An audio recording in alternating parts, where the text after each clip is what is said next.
Chapter 11. Stanley returned to his hole. It wasn't fair. Mr. Podensky had even said his fossil was interesting. He slammed his shovel into the ground and pried up another piece of earth.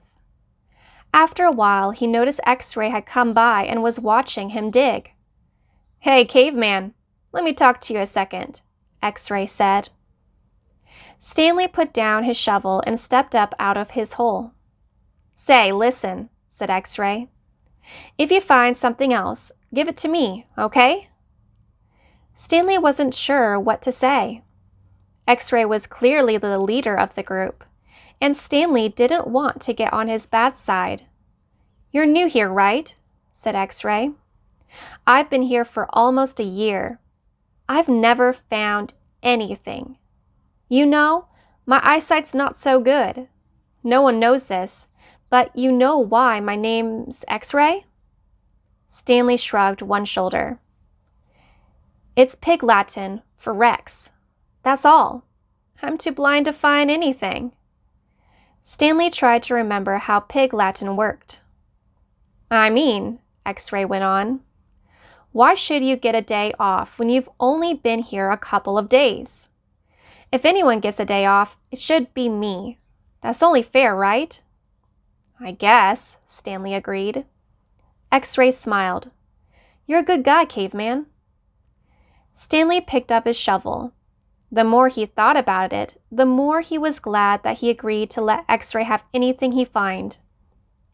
If he was going to survive at Camp Green Lake, it was far more important that X-Ray think he was a good guy than it was for him to get one day off. Besides, he didn't expect to find anything anyway. There probably wasn't anything of interest out there. And if there was, he'd never been what you could call lucky. He slammed his blade into the ground, then dumped out another shovelful of dirt. It was a little surprising, he thought, that X-Ray was the leader of the group, since he obviously wasn't the biggest or the toughest. In fact, except for Zero, X-Ray was the smallest. Armpit was the biggest. Zigzag may have been taller than Armpit, but that was only because of his neck. Yet Armpit and all the others seemed to be willing to do whatever X-Ray asked of them. As Stanley dug up another shovelful of dirt, it occurred to him that Armpit wasn't the biggest. He, the caveman, was bigger. He was glad they called him Caveman. It meant that they accepted him as a member of the group. He would have been glad even if they called him Barf Bag. It was really quite remarkable to him. At school, bullies like Derek Doone used to pick on him. Yet Derek Doone would be scared senseless by any of the boys here.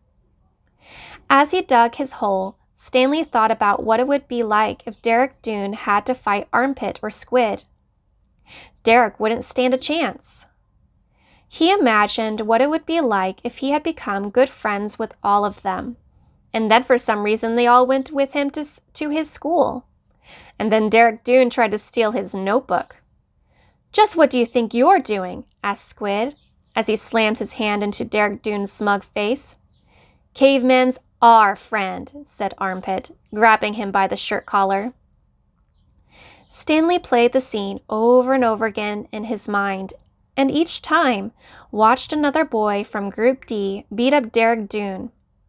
It helped him dig his hole and ease his own suffering. Whatever pain he felt was being felt 10 times worse by Derek.